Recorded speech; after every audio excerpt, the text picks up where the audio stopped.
বাবা লোকনাথের অনেক অলৌকিক কাহিনী রয়েছে, তার মধ্যে আজকের একটি কাহিনী বলবো। বাবা লোকনাথ যখন বড়দাতে ছিলেন সেই সময় সেখানকার লোভী ব্রাহ্মণ সমাজ তাকে খুব হিংসা করতেন। সেই গ্রামে কামাখ্যা নামে এক অহংকারী সাধক ছিলেন, যিনি বাবা লোকনাথকে সিদ্ধি লাভের প্রমাণ দিতে বলেছিলেন। কামাখ্যা বলেছিলেন, বাবা লোকনাথ যদি সিদ্ধ পুরুষ হন তবে তিনি তার শিষ্যত্ব গ্রহণ করবেন। লোকনাথ বাবাকে ধুত্রা ফুল ও ভয়ঙ্কর সাপের বিষ দেওয়া হয়েছিল। তিনি সেই বিষ স্বেচ্ছায় গ্রহণ করেছিলেন, কিন্তু তিনি বলতেন তার মায়ের হাতের দুধ তার মৃত্যুকেও জয় করতে পারে।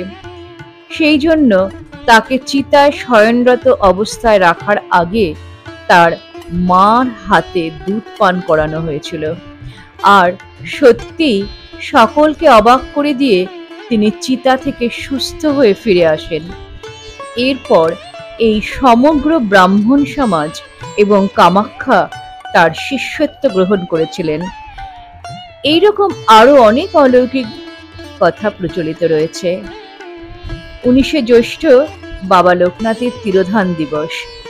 লোকনাথ বাবা খুব অল্পতেই ভক্তদের উপরে সন্তুষ্ট হন। কথিত আছে বাংলাদেশের নারায়ণগঞ্জের বারুদি আশ্রমে তিনি সমাধিস্থ হয়েছিলেন। জানা যায় যে এক ভক্তপুত্রের যক্ষারোগ তিনি তার নিজের শরীরে ধারণ করেছিলেন, যাতে বালকটি সম্পূর্ণ সুস্থ হয়ে ওঠে। এই ঘটনার কিছুদিন পর যক্ষারোগেই বাবা লোকনাথের মৃত্যু ঘটে।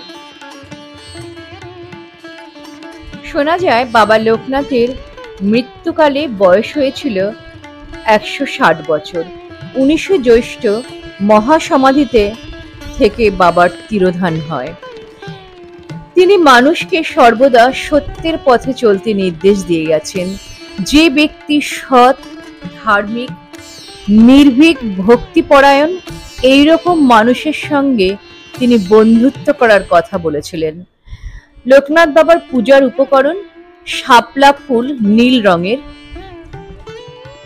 অর্থাৎ নীল শাপলা ফুল তার পুজোর বিশেষ অঙ্গ।